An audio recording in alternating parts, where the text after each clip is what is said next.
اعوذ باللہ من الشیطان الرجیم بسم اللہ الرحمن الرحیم اللہم صلی علی سیدنا و حبیبنا و شفیعنا و کریمنا و رؤوفنا و نورنا و ملجانا و مأوانا و مولانا محمد صلی اللہ علیہ وآلہ وصحبہ وبارک وسلم۔ محترم ناظرین اکرام، السلام علیکم ورحمۃ اللہ وبرکاتہ۔ میں ہوں آپ کا میزبان حافظ حامد رضا اور آپ دیکھ رہے ہیں پروگرام نور ہدایت۔ ناظرین، اللہ رب العزت نے کائنات بنائی، کائنات بنانے کا مقصد تھا، مقصد کے بعد اللہ کریم نے اس دنیا میں مختلف اوقات پر اپنے انبیاء کو مبعوث فرمایا۔ سرکار دو عالم صلی اللہ علیہ وآلہ وسلم کو اللہ پاک نے 1,24,000 انبیاء اکرام کے بعد آخر میں سرکار دو عالم صلی اللہ علیہ وآلہ وسلم کو مبعوث فرمایا، اور حضور کی آمد کے بعد اللہ پاک نے نبوت کے دروازے کو بند کر دیا۔ اب سرکار دو عالم صلی اللہ علیہ وآلہ وسلم کے بعد کوئی نبی نہیں آئے گا۔ جو نبی ہونے کا دعویٰ کرے گا، نبوت کا دعویٰ کرے گا، وہ کافر ہے۔ سرکار دو عالم صلی اللہ علیہ وسلم کے بعد سے لے کر اب تک بہت سے لوگ ایسے آئے جنہوں نے نبوت کا اظہار کیا، اللہ کریم نے انہیں کالا کیا، اللہ نے ان کو بدنام کیا، اللہ نے انہیں ذلیل و خوار کیا۔ ناظرین اکرام، ہمارے پیارے آقا صلی اللہ علیہ وآلہ وسلم کی شان وراء الورا ہے۔ تمام انبیاء کو اللہ نے تحائف دیے، تحفے دیے، اور اس کے ساتھ ساتھ ایک تاج دیا، نورانی تاج پہنائے گئے، سب کو شانیں عطا فرمائی، لیکن ساری شانیں ایک طرف، سرکار دو عالم صلی اللہ علیہ وسلم کی شان ایک طرف۔ یہ کائنات بنائی گئی سرکار کے وسیلے سے، اس کائنات میں رنگ بھرا گیا، نور بھرا گیا، وہ سرکار کا نور تھا۔ اس نور سے اللہ پاک نے انبیاء اکرام کی پیشانیوں میں وہ نور منتقل ہوتے 1,24,000 کم و بیش انبیاء اکرام کے بعد وہ نور باقاعدہ ظہور ہوا سرکار دو عالم صلی اللہ علیہ وسلم کی صورت میں۔ آج ہماری کوشش ہوگی کہ ہم سرکار کی شان کے حوالے سے جان سکیں، حالانکہ ہم اس قابل تو نہیں کہ حضور کی شان بیان کریں، لیکن ہم اس بات پر ضرور فخر کرتے ہیں، اس بات پر ضرور ہم غرور نہیں کرتے لیکن فخر کرتے ہیں۔ ہمیں اطمینان ہے کہ ہم سرکار کی شان بیان کر رہے ہیں۔ اللہ نے جن کی شان قرآن پورا اتار کر بیان کی، وَرَفَعْنَا لَكَ ذِكْرَكَ کہہ کر اللہ نے شان بیان کی، کہیں وَالضُّحَىٰ کہہ کر، کہیں حضور کے شہر کی قسمیں اٹھا کر، کہیں وَاللَّيْلِ کی زلفوں والا کہہ کر، اللہ پاک نے کہیں ید اللہ والے ہاتھ کہہ کر، کہیں مَا زَاغَ الْبَصَرُ وَمَا يَنطِقُ الْهَوَىٰ کی صدائیں لگا کر اللہ کریم نے سرکار کی تعریفات کی اور سرکار کی شان بیان کی۔ ناظرین، ہم بھی آج سرکار کی شان بیان کر رہے ہیں۔ ہمارے ساتھ موجود ہیں محترم المقام حضرت علامہ مفتی ساجد محمود صاحب دامت برکاتہم العالیہ۔ آئیے علامہ صاحب سے آپ کی ملاقات بھی کرواتے ہیں اور سرکار کی شان سننے کی سعادت حاصل کرتے ہیں۔ السلام علیکم حضرت۔ وعلیکم السلام ورحمۃ اللہ۔ حضرت کیسے مزاج خیریت سے ہیں؟ الحمدللہ حضرت ماشاءاللہ آپ ہمیشہ مسکراتے رہتے ہیں، آج بھی آپ کے چہرے پہ تر و تازگی ہے، مسکراہٹ ہے، اس کی وجہ کیا ہے حضرت؟ وجہ یہی ہے سرکار کی شان بیان کرنے جا رہے ہیں۔ حضور صلی اللہ علیہ وسلم کی شان کا جب ذکر کیا تو یہ ایک عام مسلمان کی نشانی ہے کہ جب اس کے سامنے حضور صلی اللہ علیہ وسلم کا ذکر ہو تو اس کے چہرے پہ مسکراہٹ جو ہے خود بخود پیدا ہو جاتی ہے۔ سبحان اللہ، سبحان اللہ۔ اچھا علامہ صاحب، پورا قرآن حضور کی شان بیان کر رہا ہے، پورا قرآن حضور کی تعریف بیان کرتا ہے۔ میں چاہتا ہوں کچھ قرآن کے کچھ سارے ہی خاص ہے، کچھ چنیدہ اگر ہم قرآن کی آیات پیش کریں سرکار کی شان میں، اس کے بعد سرکار کے فرامین کی طرف بڑھتے ہیں۔ ارشاد فرمائیے گا۔ بسم اللہ الرحمن الرحیم، نحمدہ ونصلی علی رسولہ الکریم، اما بعد فاعوذ باللہ من الشیطان الرجیم، بسم اللہ الرحمن الرحیم۔ والضحى والليل إذا سجى صدق الله العظيم وصدق رسوله النبي الكريم الأمين ونحن على ذلك لمن الشاكرين والشاهدين والحمد لله رب العالمين۔ بہت مشکور و ممنون ہوں بندہ ناچیز کو، آپ نے سرکار دو عالم صلی اللہ علیہ وسلم کی شان بیان کرنے کی غرض سے بزم نور ہدایت پروگرام کے اندر آپ نے مدعو کیا۔ اللہ رب العزت آپ کے اس پروگرام کو دگنی رات چگنی ترقیاں عطا فرمائے اور ہم تمام احباب کے علم و عمل میں برکتیں عطا فرمائے۔ سرکار دو عالم صلی اللہ علیہ وسلم کی شان مبارکہ اللہ اس کو بیان کرنے کے لیے صرف ایک زبان اور ایک مختصر سا وقت جو ہے وہ کافی نہیں ہے۔ بالکل جی۔ آپ صلی اللہ علیہ وسلم کی شان بیان کرنے کے لیے اگر سمندر کے پانی کو سیاہی بنا دیا جائے، کیا بات ہے، تمام درختوں کی لکڑی سے قلم بنا لیے جائیں اور پھر حضور کی شان لکھنا شروع کیا جائے، سمندروں کا پانی ختم ہو جائے، درختوں کی لکڑی سے بنے ہوئے قلم ختم ہو جائیں، لیکن حضور کی شان کا محق و بیان نہیں کی جا سکتی۔ کیا بات ہے، سبحان اللہ۔ کیوں؟ اس لیے کہ سرکار دو عالم صلی اللہ علیہ وسلم نے خود ارشاد فرمایا کہ میری حقیقت کیا ہے؟ فرمایا خدا کی قسم قسم ہے اس رب ذوالجلال کی جس کی قبضہ قدرت میں مجھ محمد صلی اللہ علیہ وسلم کی جان ہے، میری حقیقت کو میرے رب کے سوا کوئی نہیں جان سکتا۔ بے شک یہاں بات ہی ختم ہو گئی۔ آپ صلی اللہ تعالی علیہ وسلم کی شان مبارکہ کیا ہے، آپ اس بات سے اندازہ لگائیے کہ حضرت آدم علیہ الصلوۃ والتسلیم سے لے کر سرکار دو عالم صلی اللہ علیہ وسلم سے قبل تک جتنے انبیاء کرام کو اللہ رب العزت نے اس دنیا کے اندر مبعوث فرمایا اور ان کو جو جو خاصیتیں دے کر مبعوث فرمایا، جو جو معجزات دے کر مبعوث فرمایا، ان تمام خاصیتوں کو، ان تمام معجزوں کو اللہ رب العزت نے سرکار دو عالم صلی اللہ علیہ وسلم کی ذات میں جمع فرما دیا۔ سبحان اللہ۔ یہی وجہ ہے کہ ہر نبی نے آ کر یہ اعلان کیا کہ میں اللہ کا نبی ہوں، اللہ نے مجھے فلاں معجزہ عطا فرمایا۔ موسیٰ علیہ السلام کو ید بیضا اور عصا عطا فرمایا، عیسیٰ علیہ السلام کو مردوں کو زندہ کرنا اور پیدائشی جو مرض کا شکار ان کو اچھا کر دینا۔ داؤد علیہ السلام کو معجزہ اللہ رب العزت نے عطا فرمایا کہ آپ علیہ الصلوۃ والتسلیم کی آواز انتہائی خوبصورت ہوتی کہ جب ذکر فرماتے یا زبور کی تلاوت فرماتے تو پرندے پرند وہاں ساکت ہو جاتے۔ آپ علیہ الصلوۃ والتسلیم کو اللہ رب العزت نے یہ معجزہ عطا فرمایا کہ لوہے کو جب ہاتھ میں پکڑتے وہ لوہا موم کی طرح نرم ہو جایا کرتا۔ سبحان اللہ۔ اسی طرح بے شمار انبیاء کرام حضرت سلیمان علیہ السلام کو جنات قابو، حضرت سلیمان علیہ الصلوۃ والتسلیم کو پوری دنیا کی بادشاہت عطا فرمانے کے ساتھ ساتھ پرندوں کی، جانوروں کی، جانداروں کی بولیاں عطا فرمائی، سبحان اللہ، اور جنات کے اوپر حکمرانی عطا فرمائی۔ اسی طرح حضرت یوسف علیہ الصلوۃ والتسلیم کو اللہ رب العزت نے حسن عطا فرمایا، اور ایسا حسن کہ کوئی ایک مرتبہ دیکھتا تو دیکھتے ہی رہ جاتا۔ عورتوں نے دیکھا تو اپنے ہاتھوں کی انگلیاں کاٹ ڈالی۔ یہ تمام کے تمام معجزات اللہ رب العزت نے سرکار دو عالم صلی اللہ علیہ وسلم کی حیات طیبہ کے اندر جمع فرمائے۔ یہی وجہ ہے کہ جب بات آتی ہے کہ آپ صلی اللہ علیہ وسلم کو کون سا معجزہ عطا فرما کر بھیجا گیا، تو جواب ہمیں یہ ملتا ہے کہ اللہ رب العزت نے آپ صلی اللہ علیہ وسلم کو سر سے لے کر پاؤں تک سراپا معجزہ بنا کر اس دنیا میں مبعوث فرمایا۔ کیا بات ہے۔ یہی وجہ ہے کہ آپ صلی اللہ علیہ وسلم کی حیات طیبہ کا جب مطالعہ کرتے ہیں تو کہیں آپ لشکر کے ساتھ تشریف فرما ہے، پانی ختم ہو جاتا ہے تو آپ کی انگشتوں سے پانی کے چشمے جاری ہو جاتے ہیں۔ سبحان اللہ۔ کہیں آپ صلی اللہ علیہ وسلم تشریف لے کر جاتے ہیں تو آپ کا سایہ نظر نہیں آتا۔ کہیں آپ صلی اللہ علیہ وسلم تشریف فرمائیں تو کافر مطالبہ کرتے ہیں، آپ انگلی کا اشارہ فرماتے ہیں، چاند دو ٹکڑے ہو جاتا ہے۔ کہیں آپ صلی اللہ علیہ وسلم حضرت علی کرم اللہ وجہ الکریم کے ساتھ آرام فرما رہے ہیں تو عصر کی نماز مولا علی کرم اللہ وجہ الکریم کی قضا ہو جاتی ہے، آپ صلی اللہ علیہ وسلم انگلی سے اشارہ کر کے سورج کو واپس مقام عصر تک لے کر آتے ہیں تو مولا علی نماز عصر ادا فرماتے ہیں۔ کہیں کفار تلواریں لیے کھڑے ہیں، سرکار پاس سے گزر جاتے ہیں۔ کیا بات ہے، بے شک، سبحان اللہ۔ آپ صلی اللہ علیہ وسلم جب ہجرت فرمانے لگے تو کفار نے بڑا سخت پہرا لگایا، لیکن آپ صلی اللہ علیہ وسلم کو حکم ہوا سورہ یاسین شریف کی تلاوت کرتے ہوئے مٹی اٹھائی اور ان کافروں کی طرف پھینک دی، اور آپ صلی اللہ علیہ وسلم ان کے سامنے سے گزر گئے، انہیں پتہ تک نہ چلا۔ یہ وہ شانیں ہیں، یہ وہ برکتیں، یہ وہ فضیلتیں ہیں جو آپ صلی اللہ علیہ وسلم کو اللہ رب العزت نے عطا فرمائی۔ غار ثور میں بھی تو نظر آتی ہے، غار ثور ہے بے شمار آپ صلی اللہ علیہ وسلم کی حیات طیبہ۔ یہی وجہ ہے کہ جب پھر رب اتنی شانیں عطا فرمانے کے بعد اپنے محبوب صلی اللہ علیہ وسلم کو جب پکارتا ہے تو یہ نہیں کہتا کہ یا محمد، پھر اللہ رب العزت پکارتا ہے تو بڑے احترام کے ساتھ، بڑے ادب کے ساتھ، بڑے پیار کے ساتھ فرماتا ہے یا ایھا المزمل، اے کالی کملی والے۔ جب پکارتے تو فرماتے یا ایھا المدثر، جب پکارتے تو رب فرماتا ہے والضحی واللیل اذا سجا ما ودعک ربک وما قلی۔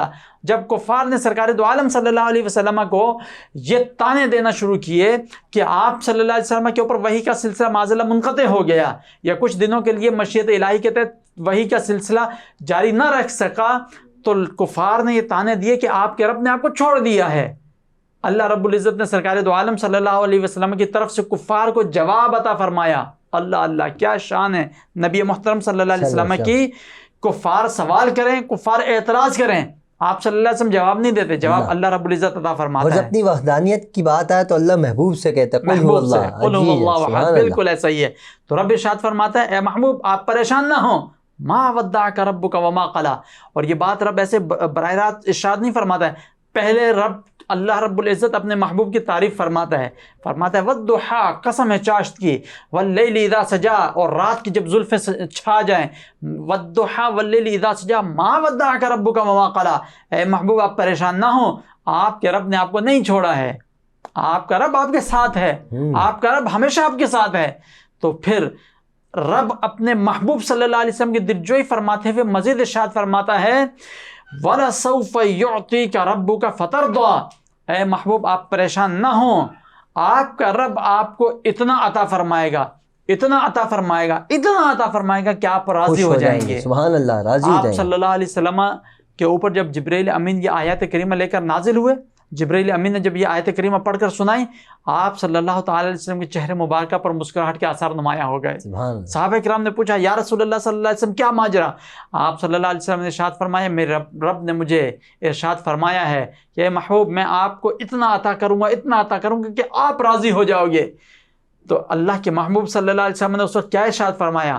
اللہ کے محبوب صلی اللہ علیہ وسلم نے ارشاد فرمایا اچھا اگر ایسی ہی بات ہے تو قسم ہے میری، قسم ہے مجھے اس رب کی، اس رب ذوالجلال کی جس کی قبضہ قدرت میں مجھ محمد مصطفیٰ صلی اللہ علیہ وسلم کی جان ہے، اگر ایسا ہے تو میں اپنے رب سے اس وقت تک راضی نہیں ہوں گا جب تک میری امت کا آخری بندہ بھی جنت کے اندر داخل نہ ہو جائے۔ اللہ اکبر، سبحان اللہ، سبحان اللہ۔ اس موقع پر بھی نبی محترم صلی اللہ علیہ وسلم نے ہم گناہ گاروں کے بارے میں سوچا اور ہم گناہ گاروں کو جنت میں لے جانے کا سوچا، تو آپ صلی اللہ تعالی علیہ وسلم تو اپنی امت کے متعلق اتنے پریشان ہوا کرتے تھے، لیکن افسوس کا مقام ہے پھر ہم گناہ گار امتی سرکار دو عالم صلی اللہ علیہ وسلم کے لیے کیا کر رہے ہیں کہ کوئی شخص اگر کھڑا ہو کر معاذ اللہ جھوٹی نبوت کا دعویٰ کرے ہم اس کی مذمت تک نہیں کر سکتے، مرمت کرنا تو بہت دور کی بات، مذمت تک نہیں کر سکتے، حالانکہ آپ صلی اللہ علیہ وسلم نے ارشاد فرمایا انا خاتم النبیین لا نبی بعدی، نبوت کا جو وصف ہے اور اختتام نبوت کا جو وصف ہے وہ سرکار دو عالم صلی اللہ علیہ وسلم سے متصف ہے، آپ صلی اللہ علیہ وسلم کے لیے خاص ہے۔ آپ صلی اللہ تعالی علیہ وسلم نے ارشاد فرمایا خاتم النبیین میں ہوں لا نبی بعدی، میرے بعد کوئی نبی نہیں ہے، اور آپ صلی اللہ علیہ وسلم نے ارشاد فرمایا کہ اگر میرے بعد کوئی نبی ہوتا لکانا عمر، فرمایا میرے بعد کوئی نبی ہوتا تو عمر ہوتے، حضرت مولانا عمر کرم اللہ وجہ الکریم، حضرت عمر رضی اللہ تبارک و تعالی عنہ وہ نبی ہوتے، لیکن اللہ کے محبوب صلی اللہ تعالی علیہ وسلم کے اوپر نبوت کے دروازے بند ہو گئے۔ اب قرب قیامت صرف حضرت عیسیٰ علیہ الصلوۃ والتسلیم تشریف لے کر آئیں گے جنہیں زندہ جاوید آسمانوں پر اٹھا لیا گیا تھا، لیکن وہ نبی بن کر نہیں آئیں گے، اپنی شریعت لے کر نہیں آئیں گے، وہ آپ صلی اللہ علیہ وسلم کی امتی میں آئیں گے، امتی ہو کر آئیں گے اور حضور صلی اللہ علیہ وسلم کی شریعت مطہرہ کو آگے لے کر چلیں گے۔ سبحان اللہ۔ نبی اور رسول وہ ہوتا ہے جو نئی شریعت اور نیا دین لے کر آئے، لیکن سرکار دو عالم صلی اللہ علیہ وسلم کے تشریف لانے کے بعد نبوت کا دروازہ بند ہو گیا۔ لیکن حدیث مبارکہ یہ بھی ہے کہ 30 دجال 30 کذاب یا 70 دجال 70 کذاب، یہ آپ صلی اللہ علیہ وسلم کی حیات طیبہ، ظاہری حیات طیبہ سے پردہ فرما جانے کے بعد اس دنیا میں کذاب آئیں گے جو نبوت کا دعویٰ کریں گے۔ تو دیکھ لیں جگہ جگہ نبوت کا دعویٰ کر رہے ہیں لوگ، یہ کذاب ہیں، یہ دجال ہیں، اور ان کی مذمت کرنا اور ان کی مرمت کرنا ہر مسلمان کے اوپر فرض اور واجب ہے، فرض عین ہے۔ اور اگر کوئی نہیں کرتا وہ کہتا ہے یہ ان کا معاملہ ہے، مولویوں کا معاملہ ہے، ہم کیوں بیچ میں پڑیں؟ موضوع ہمارا دوسری طرف جا رہا ہے، لیکن میں چاہتا ہوں مختصر سے اس کو ذرا چھیڑ دیا آپ نے، تو اس کا میں فائدہ اٹھاتے ہوئے یہ جاننا چاہتا ہوں کہ جو اس کا اظہار نہیں کرتے، کہتے ہیں یار یہ مولویوں کو کام ہے، مولوی دیکھ لیں گے، ایسے بندوں کے لیے کیا فرماتے ہیں؟ دیکھیں اگر تو دین صرف مولویوں کے لیے ہے پھر تو یہ بات ٹھیک ہے، اگر دین اور کلمہ اور نبی محترم صلی اللہ تعالی علیہ وسلم کے دین اسلام کو اپنانا صرف مولویوں کا ہی کام ہے پھر تو یہ بات ٹھیک ہے۔ کیا یہ دین اسلام صرف مولویوں کے لیے؟ کیا یہ دین اسلام صرف مخصوص بندوں کے لیے؟ نہیں، یہ دین اسلام انسانوں کے لیے ہے، بے شک، اور جس نے کلمہ طیبہ پڑھ لیا اس کے اوپر لازم ہے امر بالمعروف و نہی عن المنکر کرے۔ کہاں اللہ رب العزت نے قرآن میں یہ ارشاد فرمایا کہ امر بالمعروف و نہی عن المنکر صرف مولوی حضرات کریں گے؟ کہاں اللہ رب العزت نے یہ ارشاد فرمایا کہ امر بالمعروف و نہی عن المنکر صرف جو ہے مفتیان کرام کریں گے؟ اللہ رب العزت نے تو یہ حکم عام ارشاد فرمایا، اور عام اپنے اطلاق پر جاری ہوتا ہے۔ جب یہ اپنے اطلاق پر جاری ہو رہا ہے تو ہر مسلم عاقل بالغ جس نے اللہ اور اس کے رسول کا کلمہ پڑھ کر دائرہ اسلام کے اندر داخل ہوا، اس کے اوپر لازم ہے کہ سرکار دو عالم صلی اللہ علیہ وسلم کو اللہ کا آخری نبی تسلیم کرے، ٹھیک ہے، اور جو اس بات کا انکار کرتا ہے کہ معاذ اللہ حضور صلی اللہ علیہ وسلم آخری نبی نہیں ہے یا نئے نبی ہونے کا گویا کہ داعی ہے، اس کی مذمت کریں اور اس سے برات کا اظہار کریں، اور اس کے خلاف جو کچھ کر سکتے ہیں ان کا کام، ان کا فرض بنتا ہے وہ کریں۔ مرمت بھی کریں، ساتھ ساتھ ثواب دارین بھی حاصل کریں۔ اچھا حضرت، سرکار دو عالم صلی اللہ علیہ وسلم کی شان بیان ہو رہی ہے، میں چاہتا ہوں کیا انسان ہی سرکار کی شان بیان کرتے ہیں یا حیوانات، جنات، پرندے، یہ ساری چیزیں بھی سرکار کی شان بیان کرتی ہیں؟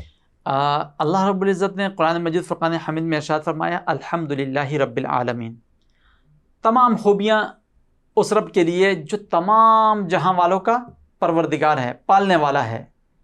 اللہ رب العزت نے جب اپنی ربوبیت کا اظہار فرمایا تو فرمایا اس رب کے لیے ساری تعریفیں ہیں جو تمام عالمین کا رب ہے۔ اور عالم کتنے ہیں؟ 70,000 کے قریب عالم ہیں۔ یہ عالم دنیا ہے، ایک عالم برزخ ہے، ایک عالم ارواح ہے اور ایک عالم آخرت ہے۔ اسی طرح 70,000 کے قریب عالم ہیں۔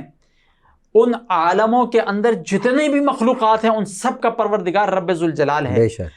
رب ارشاد فرماتے جہاں جہاں میرے رب ہونے کی ربوبیت ہے وہیں میرے محبوب صلی اللہ علیہ وسلم کے متعلق رب نے ارشاد فرمایا وما ارسلناک الا رحمۃ للعالمین، میں رب العالمین ہوں تو میرا محبوب رحمت للعالمین ہے۔ سبحان اللہ۔ جہاں جہاں میرے رب کی ربوبیت ہے وہاں میرے محبوب صلی اللہ علیہ وسلم کی رسالت ہے۔ بے شک۔ اور جس جگہ پر رب کا رب ہونا جانا جاتا ہے وہیں میرے محبوب صلی اللہ علیہ وسلم کا، اللہ کے محبوب صلی اللہ علیہ وسلم کا گویا کہ رحمت للعالمین ہونا جانا جاتا ہے۔ ہر مخلوق اللہ رب العزت کی جو ہے وہ حضور صلی اللہ علیہ وسلم کو رحمت للعالمین مانتی ہے، جانتی ہے۔ اور سرکار دو عالم صلی اللہ علیہ وسلم نے تو خود ارشاد فرمایا، اپنے اغیار کے متعلق ارشاد فرمایا کہ جنات اور انسان یہ صرف ان کو چھوڑ کر باقی جتنی بھی مخلوقات ہیں سب مجھے اللہ کا رسول جانتے اور مانتے ہیں۔ بے شک۔ اور سرکش جنات اور سرکش انسانوں کے علاوہ، یہ آپ صلی اللہ علیہ وسلم کا فرمان ہے۔ ٹھیک ہے۔ اچھا حضرت، بہت بہت شکریہ، آپ نے مختصر سے وقت میں بہت سے ہمیں سرکار دو عالم صلی اللہ علیہ وسلم کی شان کے حوالے سے ارشادات فرمائے۔ حضور کی شان تو آپ والی بات ہے، جیسا کہ آپ نے فرمایا ہماری زندگیاں ختم ہو سکتی ہیں لیکن سرکار کی شان کا ایک پہلو بھی بیان نہیں ہو سکتا، کیونکہ اللہ کریم نے حضور پاک صلی اللہ علیہ وسلم کی شان کو وراء الورا فضیلتیں، برکتیں، عظمتیں، بلندیاں عطا فرمائی ہیں۔